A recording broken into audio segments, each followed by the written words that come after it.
BSF এর একটি অনুষ্ঠানে এসে পাকিস্তানকে হুঁশিয়ারি দিলেন, অপারেশন সিঁদুরের সাফল্য বর্ণনা করলেন কেন্দ্রীয় স্বরাষ্ট্রমন্ত্রী। এদিকে চরবৃত্তির অভিযোগে দিল্লির সিলামপুর থেকে ধৃত মোহাম্মদ হারুনের সঙ্গে পাক দূতাবাসের বিদায়ী আধিকারিকের যোগ। দানিশের পরে উঠে এসেছে মোজাম্মেল হোসেনের নাম। দিল্লিতে নিযুক্ত পাক দূতাবাসের বিদায়ী আধিকারিক মোজাম্মেল হোসেনের নির্দেশে গুপ্তচর বৃত্তির অভিযোগ।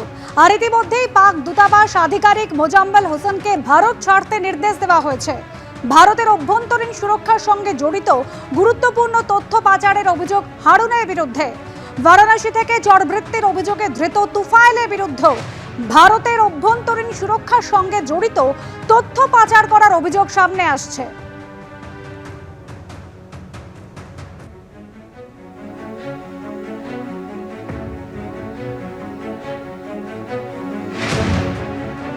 মোহাম্মদ হারুন ভারতের অভ্যন্তরীণ সুরক্ষার সঙ্গে জড়িত গুরুত্বপূর্ণ তথ্য পাচারের অভিযোগ রয়েছে তার বিরুদ্ধে।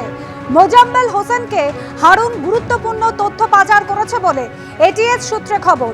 হারুনের দুজন স্ত্রী জানিয়েছে তার পরিবার।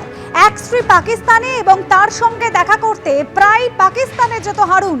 পেহেলগাঁও কাণ্ডের সময় সীমান্তের ওপারে থাকা স্ত্রীর সঙ্গে দেখা করার নামে পাকিস্তানে ছিল হারুন, এমনই খবর এটিএস সূত্রে।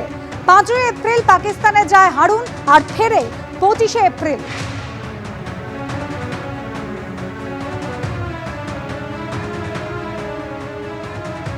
আর একজন বারাণসী থেকে চরবৃত্তির অভিযোগে ধৃত তুফাইল, তার বিরুদ্ধেও ভারতের অভ্যন্তরীণ সুরক্ষার সঙ্গে জড়িত তথ্য পাচার করার অভিযোগ সামনে আসছে।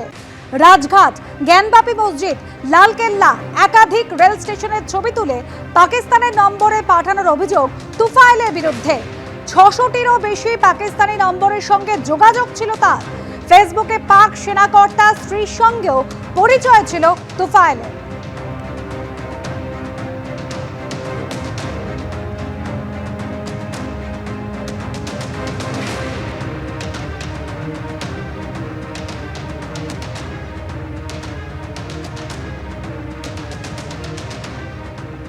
আর ইতিমধ্যে ভারতে পাক দূতাবাসের দুজন কর্মীকে দেশ ছাড়ার নির্দেশ দেওয়া হয়েছে।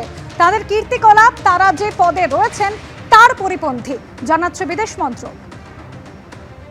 हम लोगों ने प्रेस विज्ञप्ति जारी की थी कि हमारी जो संख्या है वहाँ 55 से घटा के हम लोग 30 ला रहे हैं, वो 30 पे ही है अभी। लेकिन आपने देखा होगा कि अभी हाल में 2 पाकिस्तानी उच्च आयोग के 2 स्टाफ मेंबर्स को पर्सोना नॉन ग्राटा किया गया है, क्योंकि वो जिस प्रकार की हरकतें यहाँ कर रहे थे वो इनके जो ऑफिशियल स्टेटस है उसका कोई लेना देना नहीं है, वो उसके वायलेशन में है एक तरीके से। तो संख्या तो वही है जहाँ तक